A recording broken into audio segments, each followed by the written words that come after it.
Okay, hello guys! So, it's been 3 months since we made the fantasy film. It was the most ambitious project we ever done, and we showed you guys the behind the scenes. We had the premiere the 27th of December on the channel, and thank you so much for the incredible feedback. So what have happened to our company since then? How much has the corona affected us? And why did we invest in a brand new camera? Welcome to a new episode of Making a Film Company.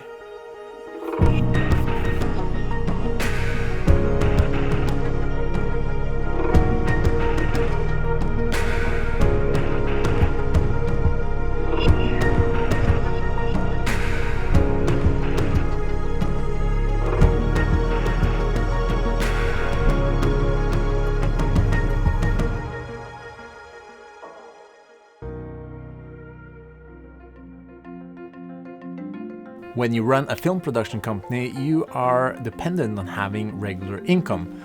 Especially now we have 4 full-time employees, Anders, Matthias, Kim and myself, in addition to having a quite expensive office in the center of Oslo. As the fantasy film has eaten up quite a lot of the budget, we needed to get some more jobs now.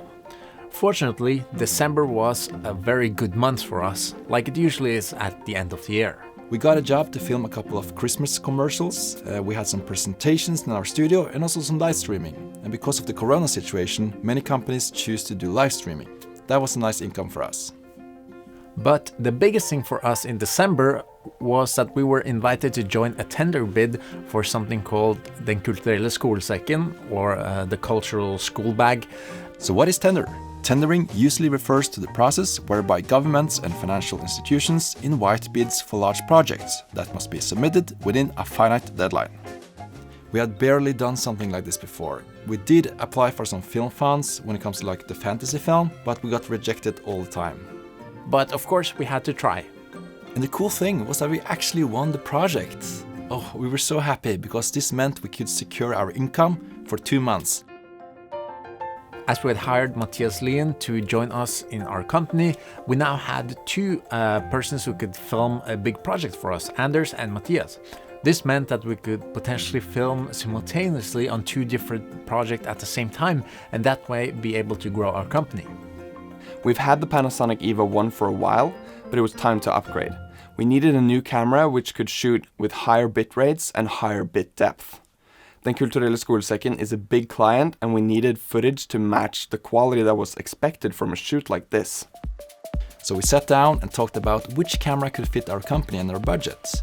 And I think we all agreed quite fast that the Canon C300 Mark III, that was the best choice. And you know, it has everything you need. The picture quality is amazing, really high dynamic range, it's low noise in high ISOs, it has the EF mount, it has good battery life, ND inside, XLR inputs, even autofocus. I never use autofocus on the cameras because they are often too bad when it comes to filmmaking. But this camera had so good autofocus that you know you can now start using Steadicams and gimbals and don't worry about having things unfocused. Or even you don't need that extra person to do the focusing because the camera does it for you. And the new sensor seemed really interesting to me with the dual gain, which gives you lower noise in the shadow. So the camera has 16 stops of dynamic range and it can shoot 4K up to 120 FPS. That itself is pretty impressive. But what I love the most about it is that it can shoot 12-bit RAW. And because of the high bitrate and great Canon color science, you get silky smooth images that don't suffer too much from compression. There's actually only a handful of cameras that offer 12-bit. The Nintendo 64 had 64 bits. We should have bought a Super Nintendo instead. Or a Nintendo 64. Okay, so we are outside Scandinavian Photo. We're looking at the Canon 5D, no, not Canon 5D, Canon C300 Mark III. Oi, oi, oi. Isn't that? First camera I had was the Canon MVX 150i. And then it was the Canon XH-A1. And then it was the Canon 550D. And then it was the Canon 5D Mark II. Then it was Panasonic GH4. And then Panasonic EVA 1. And now back to Canon C300 Mark III. That was right? Mark III, yeah, thank you. Do not use this product near water or in rainy/moist situations.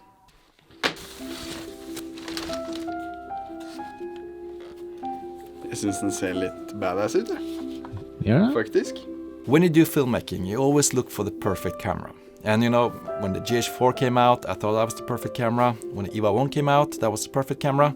You know, it always changed because, you know, technology just evolves all the time. So of course, you can use almost any camera and tell the same story. For us in Views, we wanted to take the next step, to have a camera that can give us the little extra, you know, when you see those glossy commercials with a really high quality dynamic range and everything, we wanted that little step. There were no strange colors, almost no noise, and the images didn't feel too sharp either. So yeah, we're gonna show you lots of footage in this video so you can see for yourself.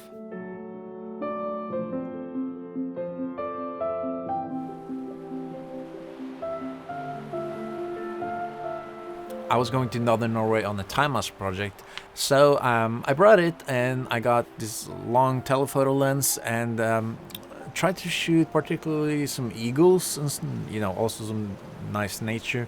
Most of the time shooting at the 4K 120 frames per second at ISO 3200, so quite high ISO, but I think the footage came out really nice.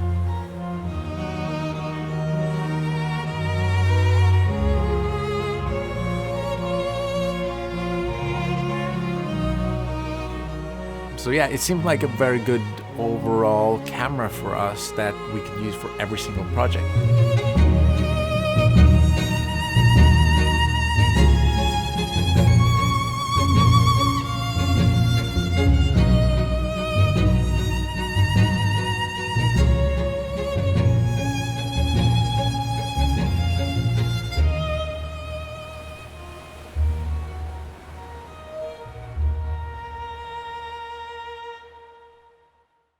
And then it was time to shoot Den kulturelle skolesekken. We can't wait to shoot this project with the Canon C300 Mark III. Our bigger challenge was that Den kulturelle skolesekken is about getting cultural experiences out to school, and the school will close because of the coronavirus. So we had to be a bit creative. Earlier we had done a stop motion kind of workshop with some kids, and I remembered the location and thought, hey, this could actually look like a classroom. Okay, it's morning, it's 12 minus. I have some props. I'll only live 5 minutes up here. We're gonna shoot here in the CLO house. I have some of the stuff we need, and if we need more, I can just run up to my house and get some more stuff. Just days before the shoot, the government came out with the new restrictions like we couldn't have more than 10 people inside at the same time. Anders was directing, Matthias was the cinematographer, Kim was the coordinator, I was the producer, and we also got a guy named Daniel, which also worked on fancy film, and he was doing the lighting. So I had to do both directing and sound recording. But you know, it is not a problem because sound recording is really easy. You just put the microphone as close as possible. No. Okay, I know. Yeah, it's not that easy. But for this film, the dialogue wasn't that important. So we could just do it like this. Fint, tack. There are actually several benefits of having a small crew. You know, one thing is of course the financial side, you have to pay less people. But the other thing, which is really important, is that when you have talents or people in front of the camera that are not used to be in front of the camera, less crew and less equipment makes them more comfortable, because then they can get to know the people even better, and yeah, it just makes them feel less stressed. Good cinematography really comes down to good lighting. We used aperture lamps, and this was actually the first project that we used their new spot lens mount. You can attach it to your 120D or 300D, and you can create ultra bright spots, or you can add gobo shapes to create interesting lighting on either your subject or the background.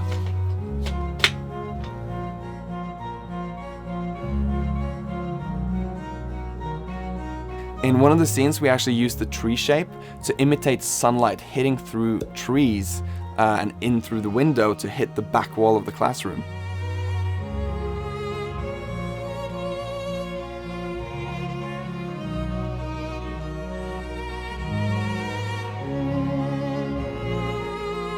Thanks to the high dynamic range, we didn't need to worry too much about high contrast lighting situations.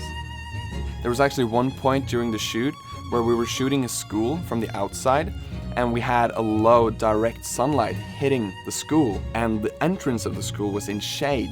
So I was actually very worried about that, but we had no blown out highlights or crushed blacks. Even the snow was actually not blown out, so that was great. Okay, it's day 2 of the shoot and we are inside. Luckily, because it's minus 14 degrees today.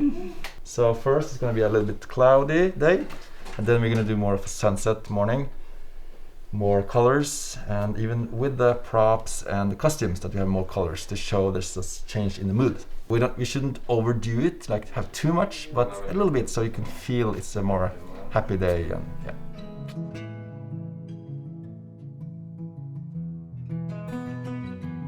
And because of Corona, we can only be a certain amount of people. Andreas now is filming behind the scenes and also doing production assistance and holding the boom.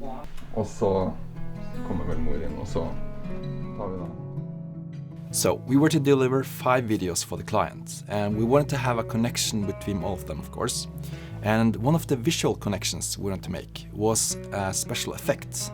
And for the main film, which was a fiction compared to other ones that were more of the documentary style, we wanted to add an animated character to the story, which was kind of her imaginative friend in a way.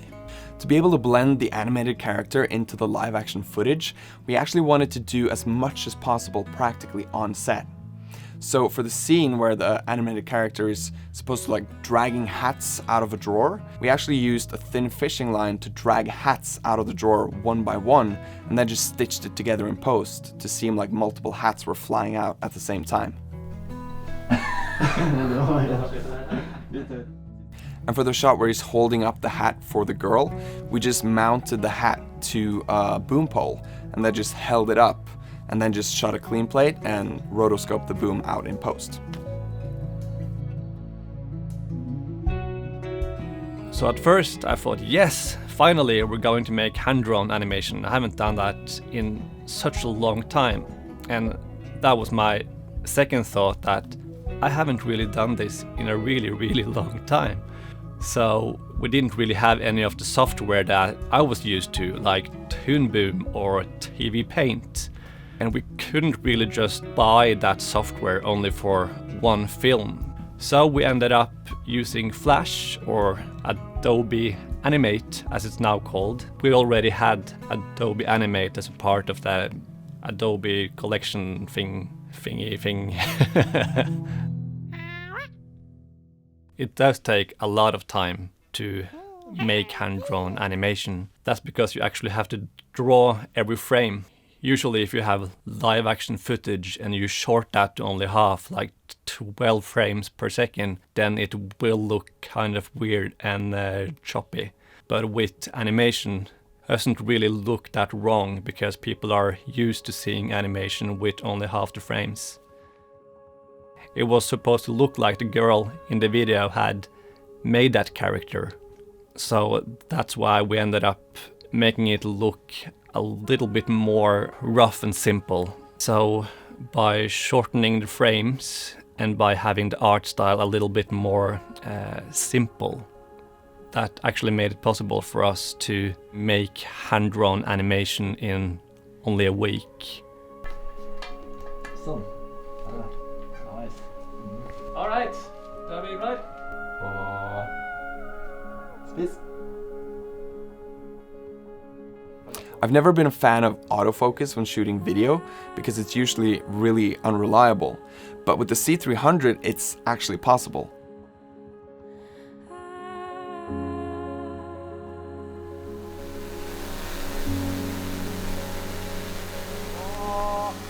Varsågod!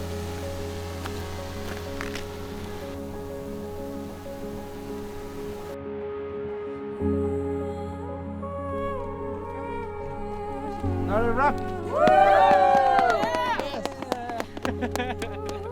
For the rest of the films, we focused on shooting interviews and getting real stories and their experience with having these cultural events in their schools.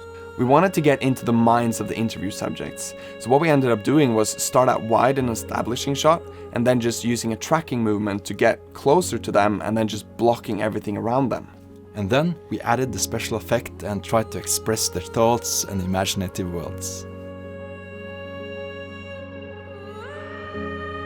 Here we made a living room in our film studio, And again, use the aperture spot mount to create shapes, and this time using a gobo with a window blind effect.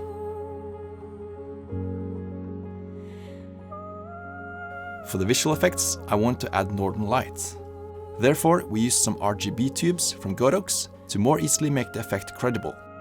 And as Morten has a big bank of time-lapses online which he sells, he also had some northern light that we could use.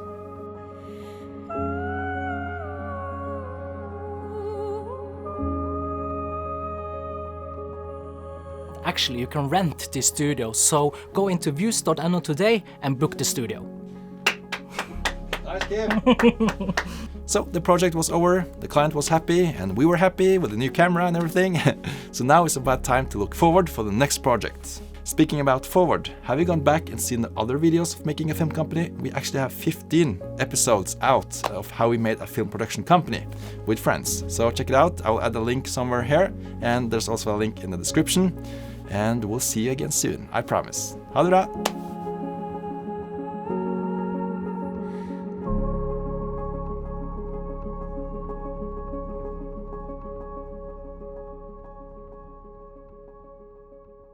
I have a special relationship with Canon because that was my first cameras.